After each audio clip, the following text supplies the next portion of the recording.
खबर यूपी के हमीरपुर जिले से। हमीरपुर जिले में विधानसभा चुनाव 2022 के मतदान की तैयारियां जोरों शोरों से शुरू हो चुकी हैं। इसी क्रम में जिले में आई वोटिंग मशीनों और वीवीपैट मशीनों की तकनीकी जांच के बाद उन्हें विधानसभावार अलॉटमेंट की करते हुए वोटिंग मशीन और वीवीपैट के नंबरों की संख्या प्रमुख राजनीतिक पार्टियों और चुनाव आयोग को उपलब्ध करवा दी गई है। यूपी के हमीरपुर जिला मुख्यालय के कलेक्ट्रेट प्रांगण स्थित भारत निर्वाचन कार्यालय में आज वोटिंग मशीन और वीवीपैट मशीनों का फर्स्ट स्टेप रैंडम चेकिंग हुई और जिले की दोनों विधानसभाओं में मतदान बूथों के हिसाब से मशीनों का अलॉटमेंट करते हुए उनके सीरियल नंबर प्रमुख राजनीतिक पार्टियों और दोनों विधानसभा के चुनाव आयोग को उपलब्ध करवा दिए गए हैं।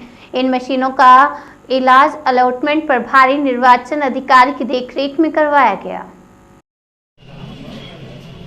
ये जो आज हमारे यहाँ ये मशीनों का काम हो रहा है, वास्तव में ये फर्स्ट रेंडमाइजेशन के बाद मशीनें विधानसभावार की जाती है और वही काम किया जा रहा हमारे आरओ राठ के द्वारा और आरओ हमीरपुर के द्वारा किया जा रहा है। हमारे जनपद को कुल 1561 बीयू, 1632 सीयू और वीवीपैट 1523 फर्स्ट लेवल चेकिंग के बाद सही रूप में पाई गई थी। इनको दोनों विधानसभा में बांट दिया गया है।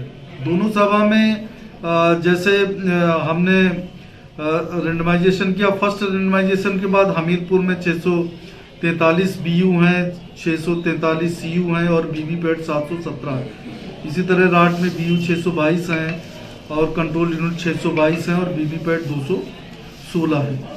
अब ये मशीनें क्योंकि पूरे जनपद को प्राप्त होती हैं और इन जनपद को अब विधानसभावार अलग किया जा रहा है। विधानसभावार इनको अलग करने के बाद इनको अलग से सील कर दिया जाएगा और जब प्रेक्षक के समक्ष सेकेंड रेंडमाइजेशन होगा उस समय ये मशीनें बूथवार हो जाएंगी। बूथवार हो जाने के बाद और हमारा नाम वापसी के बाद कैंडिडेट फाइनल हो जाने के बाद फिर मशीनों की कैंडिडेट सेटिंग का कार्य आरओ द्वारा किया जाएगा।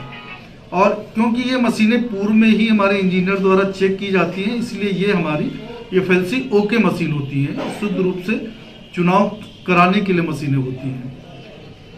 तो जो अभी आपने मशीनें अलॉटमेंट की हैं, तो क्या उसका जो रजिस्ट्रेशन नंबर जो सब होता है, तो क्या वो पार्टियों को दिया गया है या किनको दिया जाता है? हाँ, इसका हमारे यहाँ फर्स्ट रेंडमाइजेशन कल NIC में हुआ था, जिसमें हमारे जनपद में 5 पॉलिटिकल पार्टीज हैं, सभी उपस्थित थी और इसकी सूची निकाल करके और सभी आरओ की मौजूदगी में, जिला निर्वाचन अधिकारी की मौजूदगी में वो सूची निकाल करके सभी के संयुक्त हस्ताक्षरों से सभी पॉलिटिकल पार्टी को और आरओ को काम करने के लिए उपलब्ध